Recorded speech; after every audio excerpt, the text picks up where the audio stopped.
ঠাকুরকে প্রশ্ন করা হয়েছিল, ইষ্টকে ভালোবাসতে আপনি বলেন, ইষ্টকে ভালোবাসবো কি করে? প্রশ্ন তো সঠিক। ইষ্টকে আমার ভালোবাসা যদি না আসে, ঠাকুর বললেন, ভাবো ভালোবাসি, বলো ভালোবাসি, করো ভালোবাসলে যেমন হয়। অ্যাক্টিভিটিতে যদি না আসে তাহলে কিন্তু হবে না।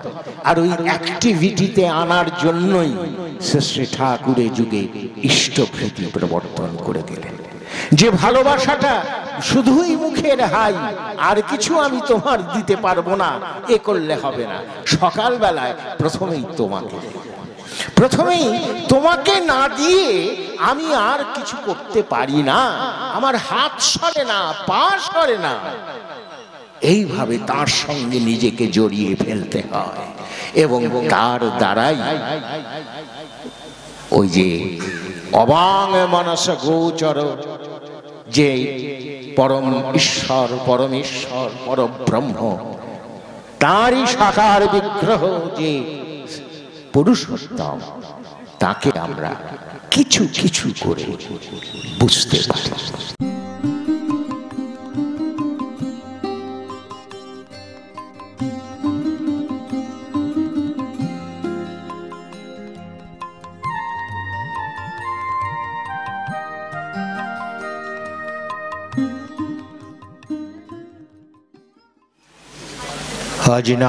अज्ञानतिमिरान्धस्य ज्ञानाञ्जनशलाकया चक्षुरुन्मीलितं येन तस्मै श्रीगुरवे नमः। আমি আমার নিজের এবং আমার পারিবারিক স্মৃতির কিছু কাহিনী, কিছু কথা আপনাদের সামনে আমি উপস্থাপন করার চেষ্টা করছি। তবে মূল বিষয়বস্তু শ্রী ঠাকুরের দিব্য জীবন ও বাণী, এই বিষয়বস্তুতে প্রবেশের আগে আমি শ্রদ্ধাবনত চিত্তে প্রণাম জানাই দেশ নায়ক সুভাষচন্দ্র বসুকে। আজ তার জন্মদিন, শুধু সেই কারণেই যে প্রণাম জানাচ্ছি যে তিনি দেশনায়ক ছিলেন, তিনি একজন হিস্টোরিক্যাল ফিগার, শুধু সেজন্যই নয়।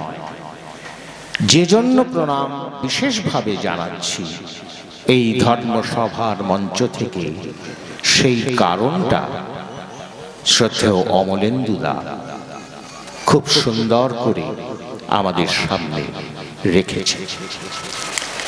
আমি একটি শুধু প্রাসঙ্গিক তথ্য এখানে যোগ করছি। জিনিসটা বেশ ইন্টারেস্টিং। সেটা হচ্ছে, আপনারা জানেন যে শ্রী ঠাকুর পদ্মায় বাঁধ বেঁধেছিলেন, সেটা 1923 খ্রিস্টাব্দে, অর্থাৎ এই 2024 খ্রিস্টাব্দে কিন্তু পদ্মার বাঁধের 100 বছর পূর্ণ হল।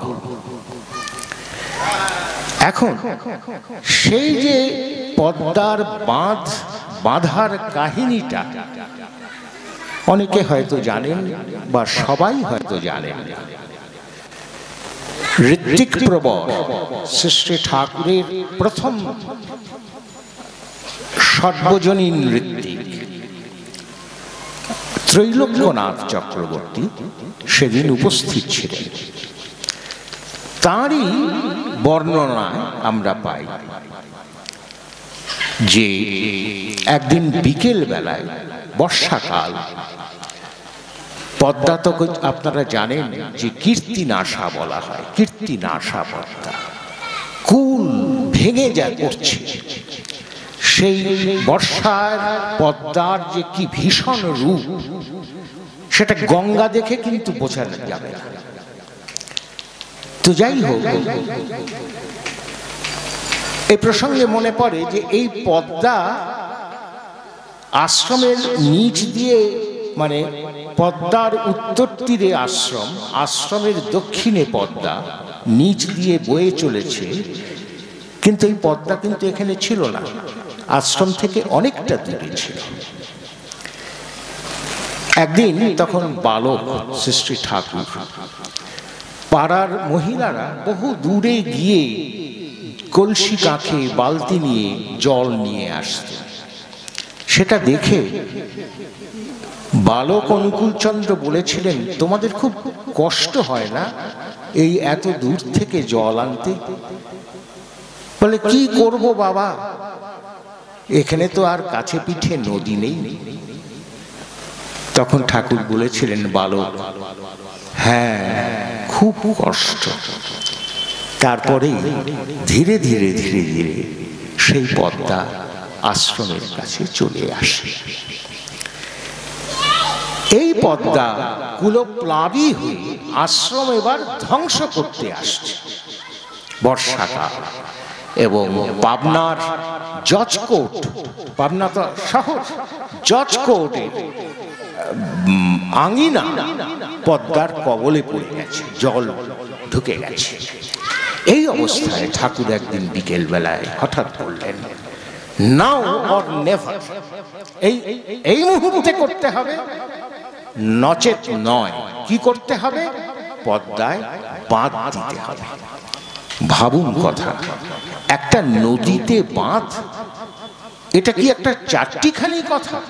তার জন্য ইঞ্জিনিয়ার লাগে, মাপ পরিমাপ করে, তারপরে সিমেন্ট, বালি, লোহা, লক্কর, এই সমস্ত করে একটা বিরাট যজ্ঞ। ঠাকুর বললেন, এই মুহূর্তে পদ্মায় বাঁধ দিতে হবে, নাও অর নেভার। তখন প্রথমেই ওই যে ব্যারিস্টার জেএন দত্তের কথা বললেন, তিনি বললেন যে ঠাকুর, তিনি ছিলেন, তিনি এবং দত্তমা ছিলেন, তিনি বললেন যে ঠাকুর, এ তো টাকা পয়সা প্রচুর লাগবে, প্রথম কথাই তো টাকা পয়সা লাগবে। কিন্তু সেই দিনটা ছিল শনিবার, কাজেই রবিবার ব্যাংক বন্ধ, সোমবারে টাকা পয়সা জোগাড় করে জেএন দত্ত বললেন, মঙ্গলবারের আগে কাজ শুরু করা যাবে না।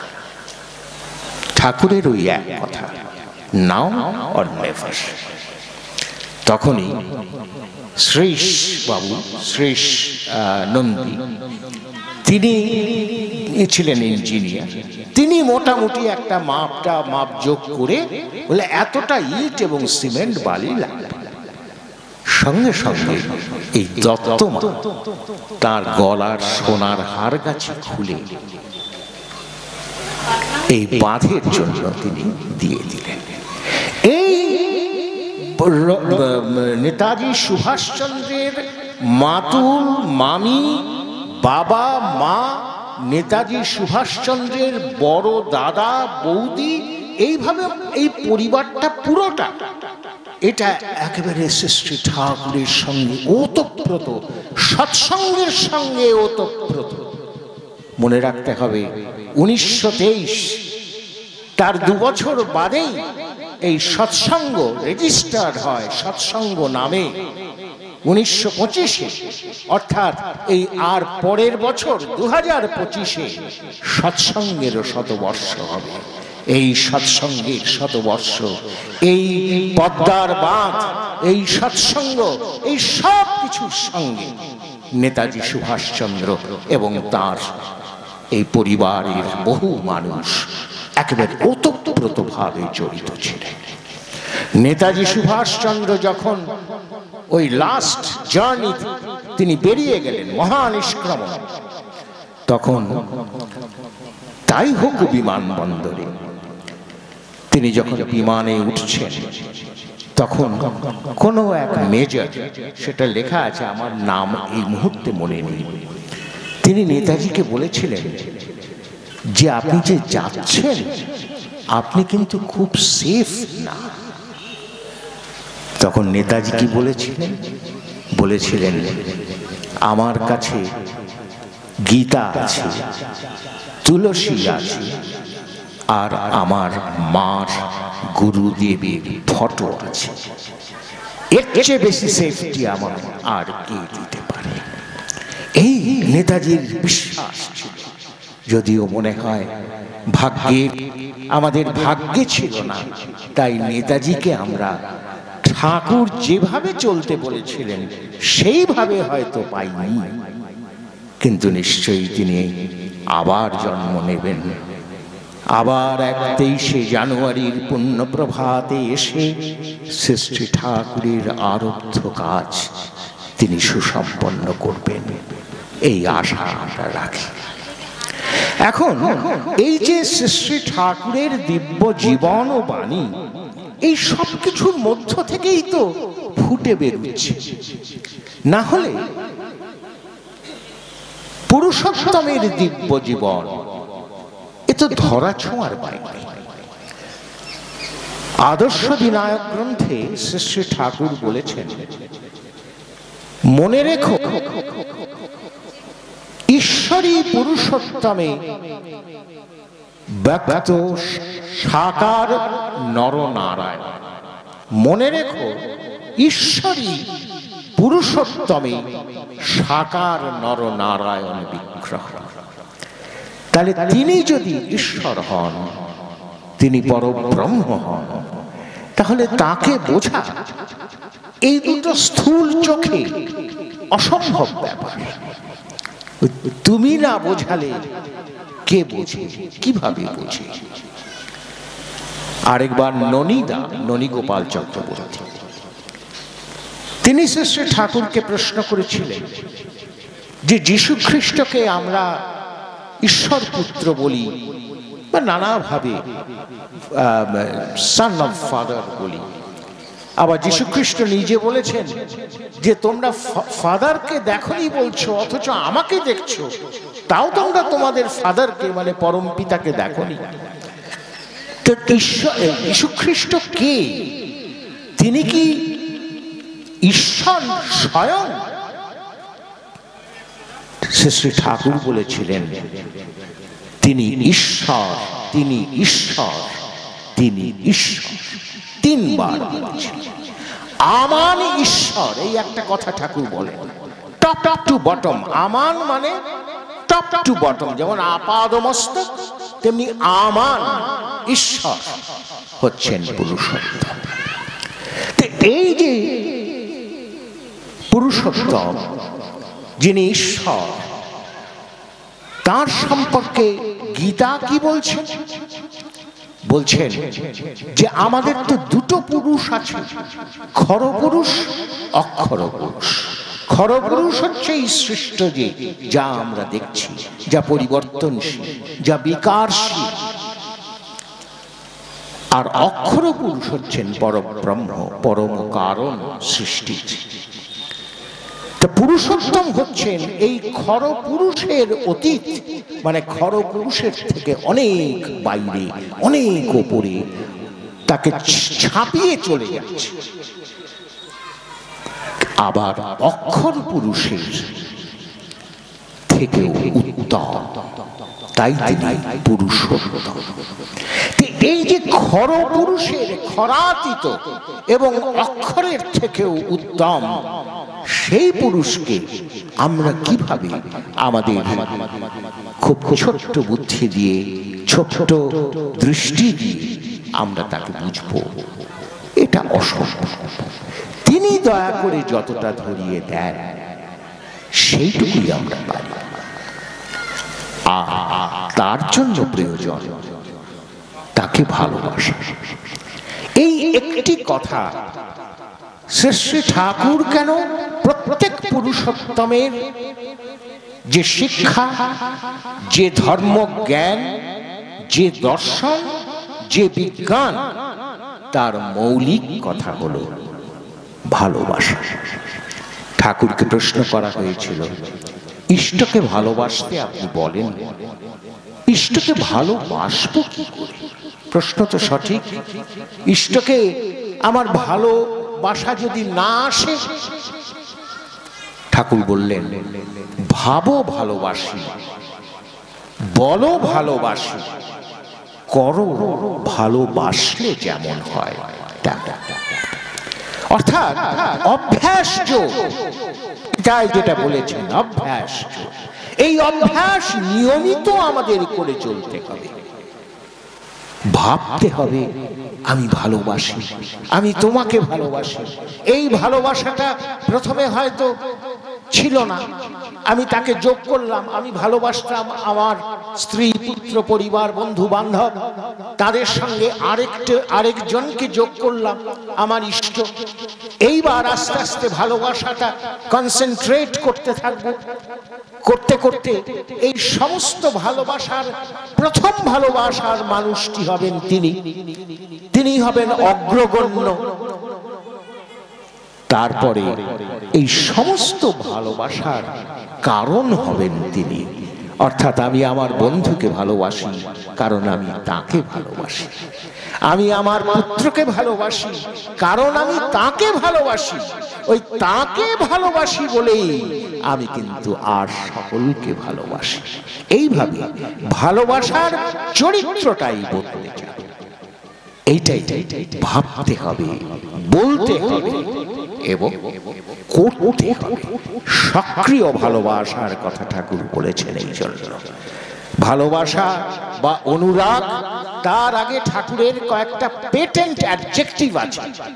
সেটা হচ্ছে আনটটারি, মানে সেটা কখনো নড়বে না, অনড়, অকাট্য। তারপরে বলছেন, হ্যাঁ বলেন,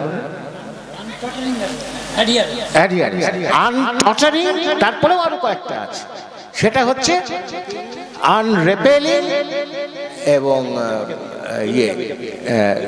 বলছি হ্যাঁ না ওই আসল যেটা বৃত্তিভেদ, অর্থাৎ ওটার ইংরেজি প্যাশন পারভেডিং অ্যাক্টিভ অ্যাডহেরেন্স, অ্যাক্টিভ লাভ।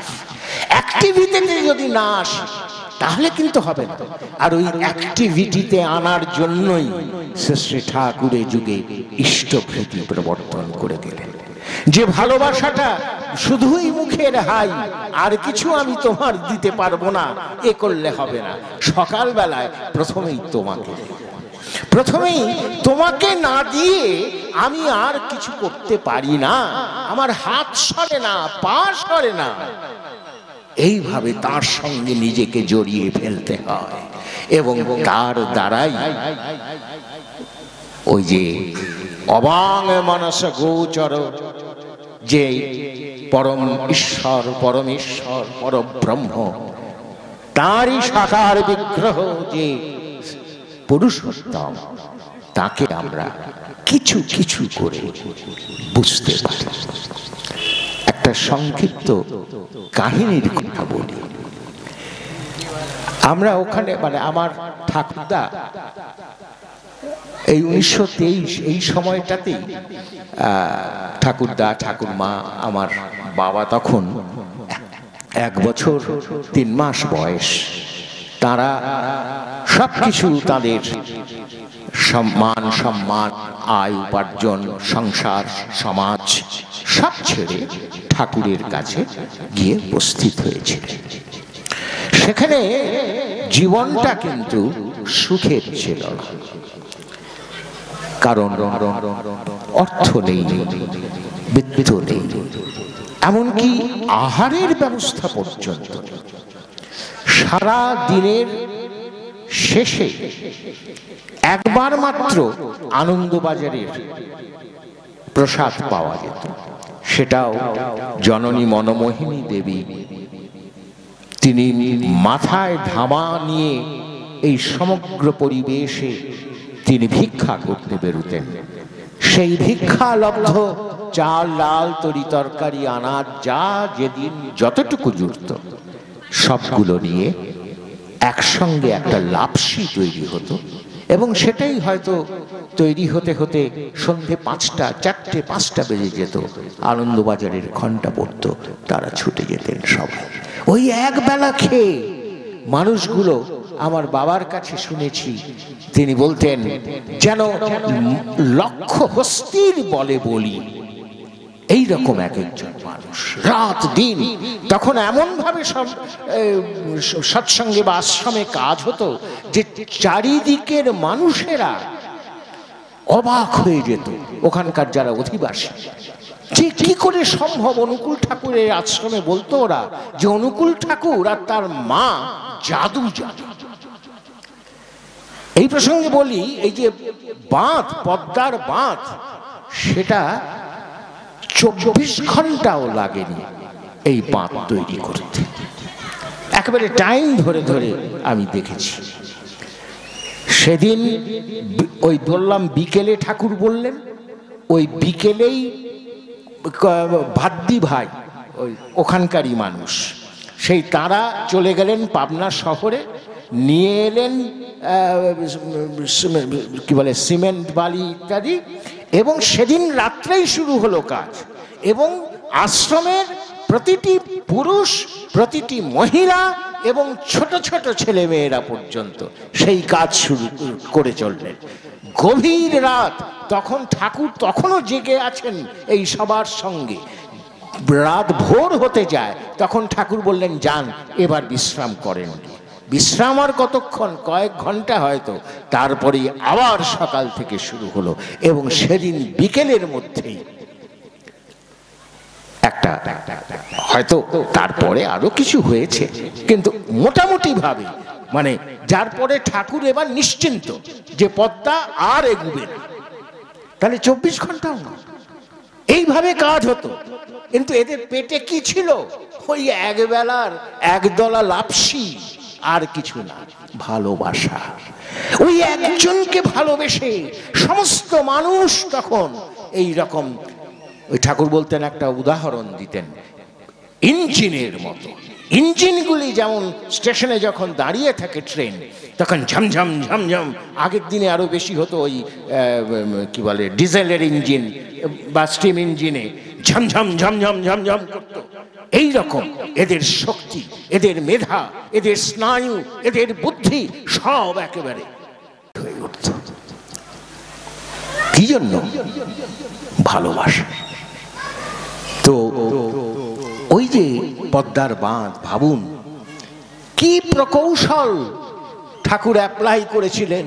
ওই তো সব মানুষ যারা তো ইঞ্জিনিয়ার, ওই একজন সৃষ্টা ছিলেন হয়তো, তারা তো এক একজন শিক্ষক, ধরুন কেষ্টদা, এরা তো ওইসব মানে মিস্ত্রির কাজও জানতেন না। কিন্তু তারাই যখন ওইটা তৈরি করলেন, পদ্মা চুপ করে গেল। এবং শুধু চুপ করে গেল না, ধীরে ধীরে সরতে সরতে কয়েক মাইল দূরে চলে গেল। যে পদ্মাকে নিয়ে এসেছিলেন ডেকে, সেই পদ্মাই এবার বহু দূরে চলে গেল। তাকে কি করে বুঝবো বলুন তো? এটা তো একটা প্রশ্ন। বা সেই অর্থে শ্রীকৃষ্ণকে, এমনকি সেই অর্থে শ্রী রামকৃষ্ণদেবকে আমরা বুঝবো কি করে, এই প্রশ্নটা একটা আসে।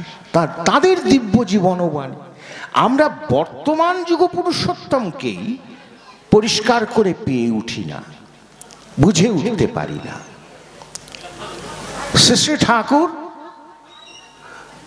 জননী কেন্দ্রিক তার জীবন ছিল, এ বিষয়ে কোনো সন্দেহ নেই।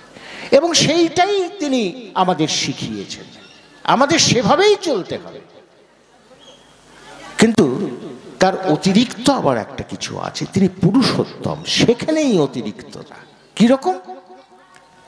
একবার তখন বাড়িঘর তৈরি হচ্ছে মাত্র, তো ছিল না, তো সেই বাড়িঘর তৈরি হচ্ছে, কাজেই প্রত্যেককেই প্রায় এক এক ঘরে থেকে আরেক ঘরে গিয়ে উঠতে হতো, কারণ সবকিছু তো একটা ব্যবস্থা হয়ে ওঠেনি। তো তেমনি একবার ঠাকুর ঠিক করে দিলেন একটা বাড়িতে আবার ঠাকুর মারা গিয়ে উঠবেন, কিন্তু জননী মনমোহিনী দেবীর সেটা ইচ্ছে নেই, কারণ তার ইচ্ছে ছিল ঠাকুর সেই ঘরে থাকবেন। কাজে জননী মনমোহিনী দেবী একটু রুক্ষ প্রকৃতির মানুষ ছিলেন, স্নেহপ্রবণও ছিলেন প্রবল, কিন্তু ওপরে একটু কাঠিন্য ছিল, তো ব্যক্তিত্বময়ী। তো এবং তাকে তো ব্যক্তিত্বময়ী হতেই হবে, কারণ পুরো এই আশ্রমটা তার সংসার, এই পুরো আশ্রমটার ব্যবস্থা দিয়ে তাকেই করতে হয়। ওই যে বললাম আনন্দবাজার তাঁরই সৃষ্টি, এই জন্যই আমরা আনন্দবাজারে মনোমোহিনী দেবীর জয়কার দিই। তো যাই হোক, তো ঠাকুর উনি চাইছেন যে আমার ঠাকুরমারা গিয়ে ওখানে ওঠেন এবং একটু গালমন্দ করেছেন। তো ঠাকুরের কাছে আমার ঠাকুরমা গিয়েছেন, তখন ঠাকুর বলছেন কি ও ঘরে কবে যাবি? না ঠাকুর আমরা আর ওই ঘরে যাব না। কেন? না কিন্তু করতে করতে বলছেন যে মার ইচ্ছে নেই, মা খুব রাগ করেছেন আমার ওপর। ঠাকুর কি বললেন জানেন? ঠাকুর বললেন তুই কি মাকে দেখে এখানে আইসিস না আমাকে দেখে? এইটা হচ্ছে ওই পুরুষোত্তমের একটু অতিরিক্ত, কিন্তু তাতে করে কিন্তু তার যে মূল নীতি মাতৃভক্তি অটুট যত, সেই ছেলে হয় কৃতি তত, সেটা কিন্তু নষ্ট হচ্ছে না। দেওঘরে যখন আমাদের হাউজারম্যান একদিন এসে বলছেন যে মা আপনার উপর কিন্তু একটু অতিরিক্ত মানে ইয়ে ছিলেন, তার ক্রূর ছিলেন, অতিরিক্ত শাসন করেছেন। কথাবার্তার মধ্য দিয়ে পরে ঠাকুর বললেন যে শোনো, তুমি যা ভাবার ভাবতে পারো, কিন্তু আমি জানি আমার মা যেমন ছিলেন তেমন না হলে আমি আজ যেমন তেমন হতাম না।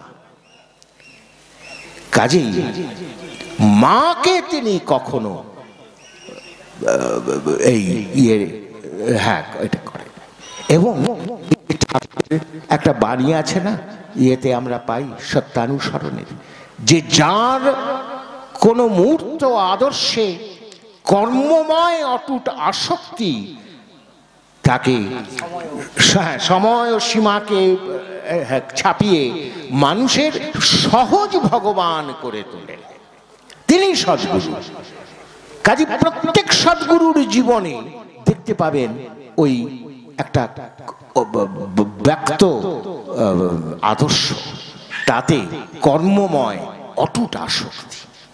কাজেই ওই রামচন্দ্রকে দেখতে হলে, বুঝতে হলে, জানতে হলে এই সূত্রগুলো তো পেতে হবে। এই সূত্রগুলো রামায়ণ খুঁজে পাবেন না, চতুর্দিকে ছড়ানো আছে, নেই বলছি না। ঠাকুর এগুলো আলাদা আলাদা করে আমাদের স্পটলাইট গুলো দিয়ে দিয়েছেন, যে কিভাবে আমি রামচন্দ্রকে বুঝবো, কিভাবে যীশু খ্রিস্টকে বুঝবো। সেগুলো পেতে গেলে এই বর্তমান যুগ পুরুষোত্তমকে ধরতে হয়। কাজে দিব্য জীবন এবং বাণী বুঝতে গেলে ওই বর্তমানকে অনুসরণ, বর্তমানের প্রতি অনুরাগ, এই বি কনসেন্ট্রিক মানেই ওই বর্তমান যুগ পুরুষোত্তম। কনসেন্ট্রিক আমরা রামেও হতে পারি, কৃষ্ণও হতে পারি, আমার পিতামাতাতেও হতে পারি, যাই হই আর তাই হই, যতক্ষণ এই বর্তমান যুগ পুরুষোত্তমে আমি কনসেন্ট্রিক না হব ততদিন কাউকেই আমি বুঝতেও পারবো না, জানতেও পারবো না। আপনারা ভালো থাকবেন। আজকের এখানে যে সমাবেশ আমি দেখলাম তাতে আমি মুগ্ধ হয়েছি। দুপুরবেলায় আনন্দবাজারের সময় এবং পরবর্তীকালেও এই উপস্থাপনা বা সভার সময় আমরা আপনাদের উপস্থিতিতে অত্যন্ত উৎসাহিত বোধ করছি। জয় গুরু, বন্দে পুরুষোত্তম।